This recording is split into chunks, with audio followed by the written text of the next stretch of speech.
Good morning, everyone. Thanks for joining today. We'll just do a call to order. Roll call. Chair Pedori. Here. Vice Chair Byrne. Here. Director Garcia Arzola.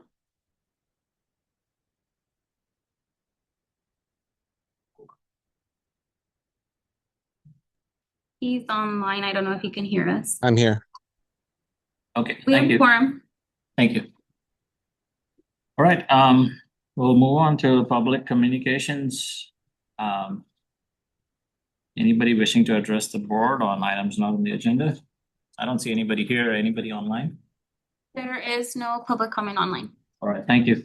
We'll close item number 3. And item number 4 is discussion for the fiscal year final budget. This is this year or I'll start off there. Director Pedori, just letting what you have in your packet today is the full budget packet. Today's agenda item is covering the personnel aspect of the budget. So you have the entirety of the budget within your packet. And we have a small increase in full-time employees. And we'd like to just kind of talk through the narrative of those positions, vacant and filled positions that need to be rendered moving forward for the personnel aspect of it. And we'll take questions as we go through the presentation from Director Guerrero. Thank you. So we're going to go through the original memo for the fiscal year 27, which is our final budget, employee comp and benefits. As Mr. Melchor said, we are projecting a 0.25 increase in FTE for fiscal year 27. And as we go through the memo specifically, we are looking at a proposed increase of 1 FTE for an assistant general manager position. There's a secondary memo that does outline that position specifically and the information tied to that. So we can go through that next. Within the finance and accounting departments, a reclass from the accounting assistant 1 position to a level 2, specifically tied to our accounts receivables and revenues that are generated through these new contract structure and the ventures that we are looking at for, as well as the temporary financial analyst position that the board did approve in the winter time to a senior financial analyst position with a full FTE as opposed to a partial FTE that currently has. On the next page, we have the one last one is the reduction of the assistant accounting manager of accounting position. So that would be a full 1 FTE reduction in the accounting department. And then we've got narrative here outlining each of these 3 positions and the justification for them. I'll just go through them briefly because I know that each of you does have your copies you were provided. And then once we get through, we can open for questions. The thought process around the accounting assistant 1 to a 2 is because of these new streams of contract revenue we have with our tower and the opportunities that we see in the future. We also have contracts that we want to make sure are escalating in their correct timeframes and that we're notifying the different users within the allotted time so that way we can come back and negotiate higher rates and things like that. That's tied to it. That's within each of the contracts. So this position would be the forefront of maintaining all of those incoming revenue opportunities that we have and also helping provide suggestions on how we can make adjustments to better support ReGen in our overall, like we want to be net positive with everything that we do. For our senior financial analyst, just along that same lines with the revenue streams and what we are looking at for a 10 to 20 year outlook, making sure that we have someone that is able to fully focus on those forecasting mechanisms, as well as being able to take proposed negotiated contracts and do that outlook of financial projections. It's basically that specificity that we need to know whether or not at year 10, 15, 20, whether we still remain positive in each of these items that we negotiate. And that's in support of just ensuring that we maintain, again, positive, and we need that specificity. The reduction of the assistant manager of accounting position is more specifically as I came into my role and carrying areas of the accounting manager position that normally they were carrying. It's just that shift of work that is of executive level, and then maintaining those day-to-day operational accounting expertise within the accounting department. And so by shifting some of that, especially the portions of executive level requirements, the current accounting manager will be able to satisfy the needs and will have the support of the senior financial analyst in terms of accounting processes that they were previously doing.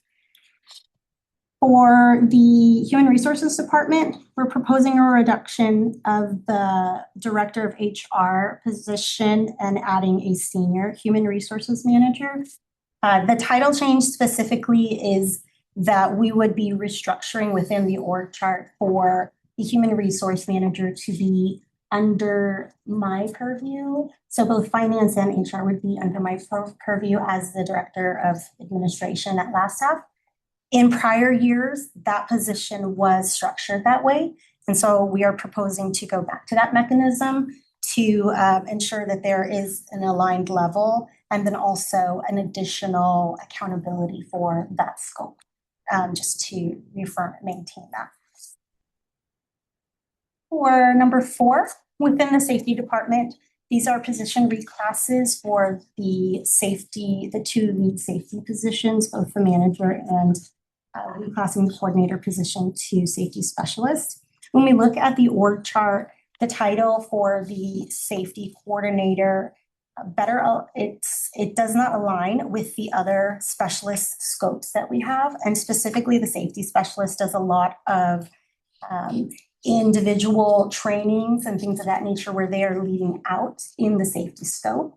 And so making sure that they are designated separately from the coordinator type naming convention, because they do lead out on things as opposed to just coordinate and maintain those. And then that risk manager position moving up to senior, there is a broadened scope. We have seen already an influx in risk analysis that needs to happen. And we want to just make sure that that's always at the forefront to take care of our staff, and then to also align and do everything that we are supposed to be doing, daily, monthly, quarterly in terms of reporting and also within our standard operating procedures. The last one is number 5 on that following page. The title change from Assistant Director of Operations to Manager of Landfill Facility and Operations. You'll see from the proposed org chart, this aligns all of the managers under that Director of Operations position. And it is not a change in salary. The salaries of those managers were always within line, like the power systems salary is the same as the Assistant Director of Ops salary. Reporting structures all remain the same. It's just to better align with the scope of day-to-day operations, as opposed to it appearing with the assistant director title that they are of an executive level functioning. So we want to make sure that that's very clearly outlined within the job description and also within the org chart. And if I can add, if you guys wouldn't mind going to the organizational chart, it was an item that was pointed out. If you look at the roles that are highlighted in blue, the senior manager role is not currently filled. The manager of landfill and facility operations is currently not filled. The director of operations is not filled. The assistant proposed general manager position is not filled. The safety manager, safety coordinator are filled positions. And the senior financial analyst 1 is not filled. Is that right? And those are the proposed changes. You can see the gaps in what we've done up to this point, and we believe we're prepared to fill these vacancies to get the full alignment of all the departments and all the teams to the way we desire to see them function. We're excited with the proposal, and it did result in a 0.25 change in full-time employees, which was a nice execution of pulling one role and executing it for another based on the need that we see today. So I think we performed very well to not increase our headcount, but still get the people in the right places for the roles that we desire that we hadn't seen in the past. Thank you for giving me the time to share a little bit on the org chart. We'll make some of these edits so that are more visible to the next board meeting. So we would take this item essentially to the board as part of the full board packet and would be seeking recommendation that personnel committee did get an opportunity to ask questions and visit the questions around the changes that we're requesting in the personnel component of it. More specifically, I don't know if you guys want to talk, if we want to hold and talk about some of these, or if there are questions tied to the assistant general manager, we can move over to that memo that is specific to that position. I think one of the bigger aspects that I did want to kind of hang our hat on is this idea of translating the information and the scope and the knowledge that is required for ReGen leaders. We are a unicorn. We have a lot of different processes that normally would be sole agencies running these scopes. And so your leaders are expected to know all of our processes and be able to speak to them. And then when it comes to negotiations, contracts, but also as you're leading the people, right, of our organization. So specifically with the idea of the assistant general manager is the thought process of succession planning.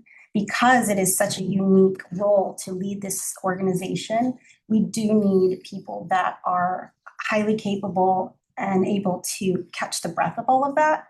I wanted to give some examples of prior GMs. William Mary was the district engineer for ReGen and then became the AGM in January of 2003 and then the GM in December of 2004. And most recently, Tim Flanagan was the AGM from July 2005 and was promoted to the GM role in March of 2016.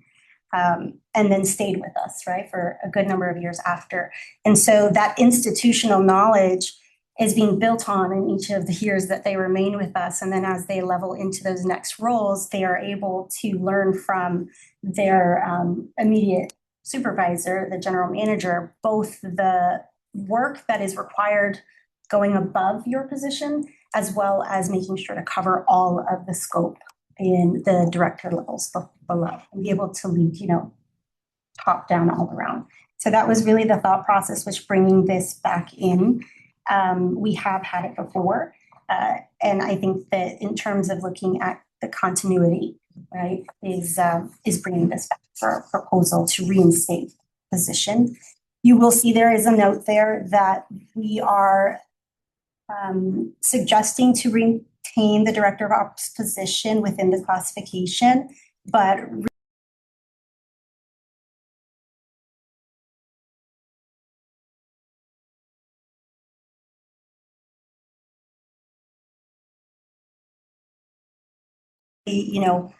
pull every weed and see where we do need to make adjustments or where we're excelling as I continue to be in my role and have that opportunity.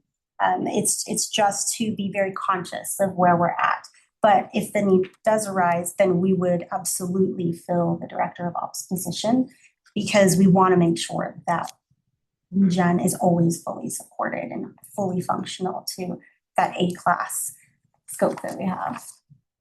Just one more additional comment on the personnel itself. We attempted to capture and leverage everything we're aware of.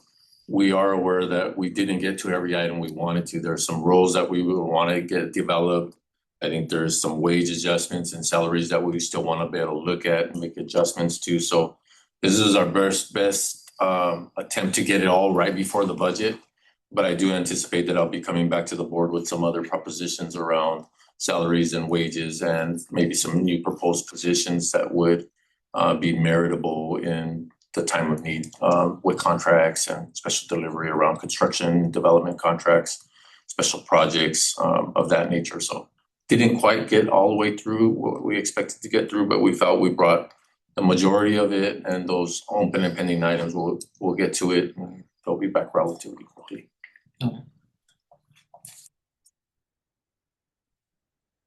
So this is we're reviewing not only the classification changes, but also the fiscal final budget too.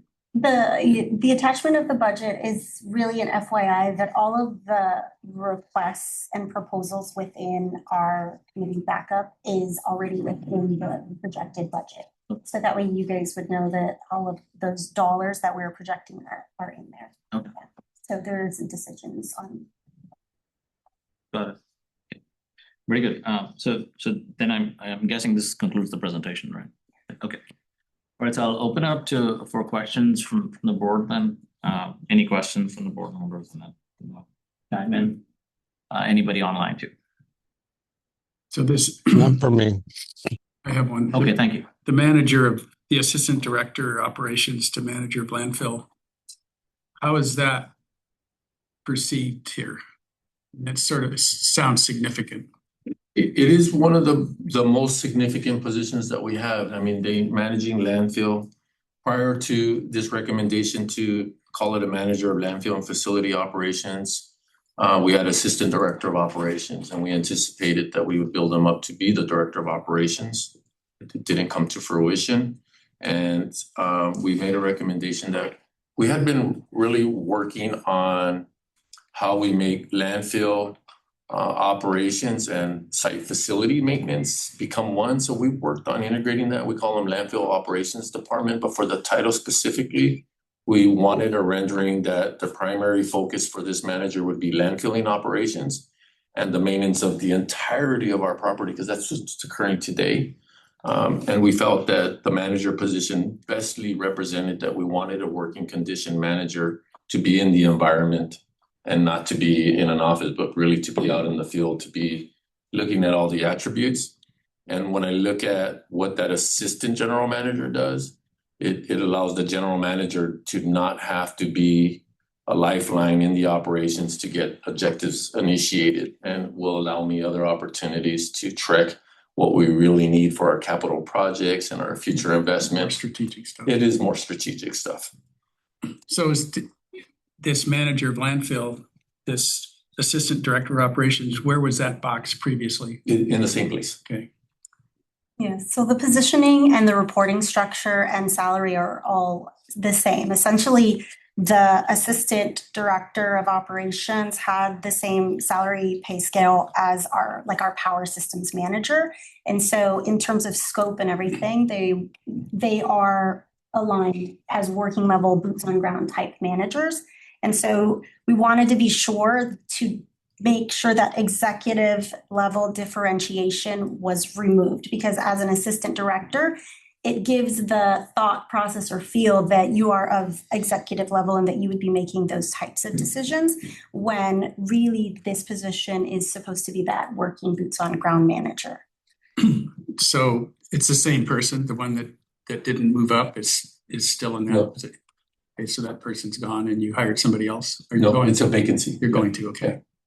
All right, so in terms of how it's perceived, doesn't really matter because somebody's taking the job.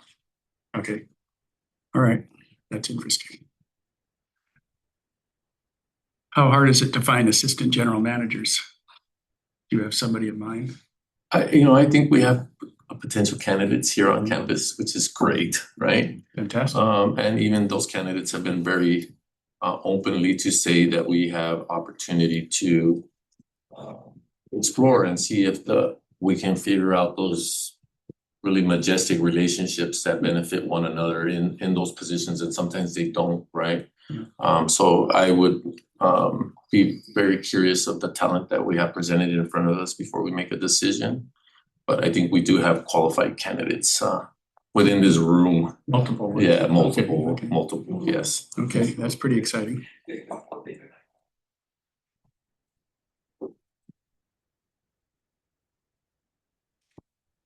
So the senior safety manager opening, what happened with that? So it is not an opening, it's a filled position. He's currently just the safety manager, but we gave him more tasks, the task of working with our insurance carrier, which is SDRMA, and also taking on the risk aspects of elements of the organization as well. So he's just taking on more tasks, more obligation. And he is definitely a high performer for the organization. So this is a good move to retain and keep our talent that we have. By the way, Rosanna is unbelievable. How could you possibly give that presentation the time that you've been here? It's unbelievable. Okay. All right, I'm impressed. Ditto from many of us in the audience. I'll take It's always that. a team effort. It's always I don't know, wants to the way help you us. filtered it was pretty impressive. Yes. Yeah, I would echo those comments too, and Rosanna, like you've been here like on a short, really for a short tenure, and look at the changes that you're making already. So so it's a good sign. I personally think that noting that we're spending a lot on capital infrastructure kind of projects moving forward, it'll make sense to have boots on the ground for a lot of different aspects. So the assistant general manager, I'm supportive of generally the changes here. I think it makes sense. And I had a similar question, like we trying to internally hire or external hire, combination of both, see where things are. So it looks like you're working towards that. So The organization, has always looked for the best talent all the way out there. And I just want to recognize is we've done that in the past and recognize that the talent is difficult to get to come. And we have to recognize the benefits and the talents that we have within our internal infrastructure. So if we can benefit there, we will. If we feel like there's attributes that we're missing that could come on board and add to everybody else's potency to deliver, then we'll be prepared to do that as well. But the team has been very wide-eyed, open of what is that expectation and what does it look like in the transition? And it's similar to the discussion is I won't be dealing with some of the items that I'm dealing with today. And the person coming on to be that role, I have a very vested interest of trusting that person and that they take care of the people that we've been taking care of all along, right? And that doesn't sway. That's what keeps me within the operation. But if that happens, then, I could be absent of it, right, David, right? There's times that, why am I doing some of these things? But if we don't have the nurture in the role to get it done, to get it past the finish line or get it invoked to a start position, then we miss a lot of opportunity. So I'm hoping that when we get to this position and the hire that we can bring somebody on that brings the attributes that are consistent with today's management traits and qualities. So it'll be a very important move, but it could be one that derails what we're doing if we don't select the right person. So we recognize that it will be a challenge to identify who's gonna work best, because you really don't see it until after the hire. But we're hoping that we can read in between the lines during interviews and the process itself. Better to do it up front. Yes. yeah, and I'm supportive also of the changes. I think it's really well thought out. I love the fact that you did it pretty much keeping everything even. That's hard to believe. Yeah. Pretty it was, well done. I was just kind of wondering if the way the presentation was laid out, it seemed like it's almost like a permanent hierarchy change, right? Yes. It's not like temporary, like No, it will be until the need changes, right? And we're on this 10-year really aggressive approach to address our SIP, the deferment of it, trying to get our capital improvement projects in line, to get a balanced capital projection every year after. So we need to be very aggressive now. And I think the opportunity for it to change again will be when I'm saying goodbye to the organization and stepping away from it, probably in 4 to 5 years, and I think it'll be an opportunity for the organization to look at the org chart and see if it should stay the same or it should be changed based on achievements and accomplishments. We just have so many tasks in front of us. I think Director Ramirez has 24 capital items, and when we were looking at capital and an $11 million expense on it, was can you do 2 of these a month for the whole year and get them all done? Was my first question. And how aggressive he's going to be when we present the budget is we're going to start with the capital projects right after the approving of the budget.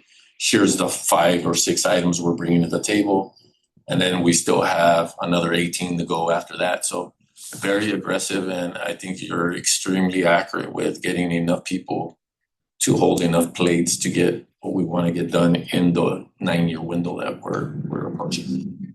I'm surprised you didn't say 9 years, but the 5 years, okay. I think that says, I think somewhat related question, but so obviously the HR is moving under the finance wing, right? Like I know like we have some, I think it's OEM allies or something, some kind of discussion there with the allies unit. We're in bargaining now. We're projecting that we will have a tentative agreement in place for our board meeting. We are in about a 15 or 16 days window. We have the union representative is here today, and the reason why we haven't received proposal number 2 is that they are meeting with the unit today to discuss the 5-year term that we proposed. So we're looking to increase the term. They proposed a 3-year term. We countered with a 5-year term, and they're looking to get consensus from the unit today, and then we could receive proposal number 2. And I think we are really, really close. We're in the same ballpark. I think we were in the same ballpark the day that I came here. So I think that we could have a tentative agreement in place by the June 19th date. Deborah and I were discussing it. So we're going to prepare like we are, and we are going to be meeting with the Allies unit and its members on Tuesday of next week, which then will give us 8 days until board day, 4 days until we have to get our packet ready. But we're very close. We think we can have a tentative agreement in place. Good. Yeah, the reason I bring that up is like the allies unit discussion, potentially the medical kind of like plan change. Like, those are like bigger, impactful kind of to the organization. They will be, and they have been brought to the discussion. We understand that our health and welfare will increase in cost to get the same services under the same plan. So we are looking at alternative plans, working closely with the union, and then we'll start discussing approach with the unit itself on, what is the plan that matches the existing plan? How much more will that cost us? And are we getting a good deal? And that would be a joint discussion between us and OE3 with the members themselves on pursuing a pathway. Doing absolutely nothing doesn't make sense because it'll skyrocket through the roof anyway. So we might as well be very subjective in getting the plans to match the existing plans, and then what is the increase, not only for the organization, but for the employee. So the employee component, the organization component, and it'll be an additional expense, but we have it in our budget. We're prepared for it. And we think we need to initiate the first payments to the union in October for a January, for January start or something. It's a couple of months in advance of the fiscal year or the annual year. Okay. But we're prepared. Yeah. Okay. My question was really like more broadly, but just to say, effectively HR becomes like kind of pivotal in those conversations, especially when you're looking at an organizational front. And I just want to make sure this position is kind of protective. Like, you give enough leverage for this individual to have those discussions. Yeah, because they're now reporting under somebody. So just wanted to make sure that we're prepared there. I'm glad you bring it up. I think we could have been prepared to bargain without external resources this year. I didn't understand how much reps Rosanna has had in her, but she's had great capacity. I have great capacity. Ruby's is in it. I think we could have conducted bargaining without external resources, but they are a benefit for risk items that we can encounter in a discussion where we don't have to be on one side of the table, or now we can have somebody arbitrarily give scenarios. And there's been a benefit for us. It'll be something I consider, but I did kind of go back and forth with Rosanna. I really like having the external support for that reason. And we'll probably continue to get the support externally. And we did really well this year. I was very pleased with all the knowledge in bargaining that I didn't know whether we were going to have or not. And so we did actually have it. And Rosanna has experience with bargaining, and it was evident. So does Ruby. So I'm excited where we're at. And I think we're in a good position. It should be no issue. And we don't bargain again until 2028 with ops unit, support unit, and the management unit. And this one would go to 2031. So we After your time. maybe right in that time. Doing math. He's just pushing us to, so that we realize how important that assistant general manager. All right, we get it. So I have a real basic question. I don't have union experience. I just became mayor and we've had 3 successful negotiations, but I don't see what it looks like in the background.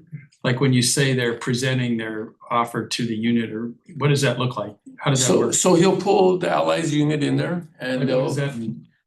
Employee. Yeah, but what is, so they have a room with like 30 people in it Mhm. and they just give a presentation with PowerPoints or what? While they're talking about the final elements to get a proposal back to us, and that element would be a 5-year term. And I don't know if they'll do it discreetly or if they'll just do it intentionally. Can I get a show of hands of yeses and nos? And then he'll get a response into us in our proposal. So it really is a follow-up with trying to see if they can get the majority consensus in advance of the response proposal to us. And I would say we're in a very union light environment. The union will be needed when we don't do a very good job of managing our employees. So I think we're doing an excellent job of managing our employees, and I would say it's a very union light environment. And if I We're may- doing one right now with Launa, with the general workers in the city. And it's interesting. Our council's pretty tough negotiators. If I may, Vice Chair Byrne, each union can kind of function a little bit different in the way that they do that. I've been in negotiations with unions where they have appointed or elected the representatives in the same way that your cities have chosen you guys to really reflect all the needs and the desires. And so they actually don't disclose all of the offers and counter offers that go back and forth because the unit trusts them to make that decision. And so in those instances, it can go quicker. It appears that with our OE3 unit, they want more of that approach of with every offer, giving opportunity for the unit to kind of weigh in. And then that is taken back with the negotiating team. They structure the counter offer and present it. So we want to make sure we're always providing the time for good faith. And like Felipe said, we are on a tight time crunch, but our anticipation is that we will have something ready for the board and available. We've already in the back end for budgeting and things like that, prepared things. So that way I can do that quick change. And we're really hopeful because we'd love to see that they are able to get full increase in everything, just like everybody else. If we don't have a finalized contract that at least is upon ratification of the unit, then they will have to wait on their increases, and all the other units have already closed, so theirs will be there. So we're trying really hard. So we will be turning around as fast as we can, so that we can support them in that way. Okay. Yeah, we did push hard on a no retro element, meaning that we would meet as many times as we needed to up until a point. And I think the last bargaining, we also gave the no retro element. And then we wind up retroing about 1 week's worth, giving them enough time to go one more time back to the unit, solidify their position. And then we got an agreement. So I'm hoping that we can have it ready by the 19th. Okay, great. Okay, I don't have any other questions. Thanks for doing the groundwork to get us to this part. But any other questions? We'll need to vote on this item. Okay, so let's go with To the board. okay, thank you. Let's go with the roll call vote. Vice Chair Byrne, Yes. Director Garcia Arzola, Yes. Chair Paduri, Yes. motion passes. Do we have to make a motion to move it, or we're fine, right? I think I heard a motion from you, Chair. Okay. And I think I heard a second Yes. from Director Burke. If not, I'd say let so. this be the evidence, I guess. Okay, we'll move on to. And I just wanted to pause to see, and then there's nobody like from the public, right, so we're good. Item number 5 is General Manager Communications. I'm gonna answer the question. Okay. Item number 6 is future agenda items.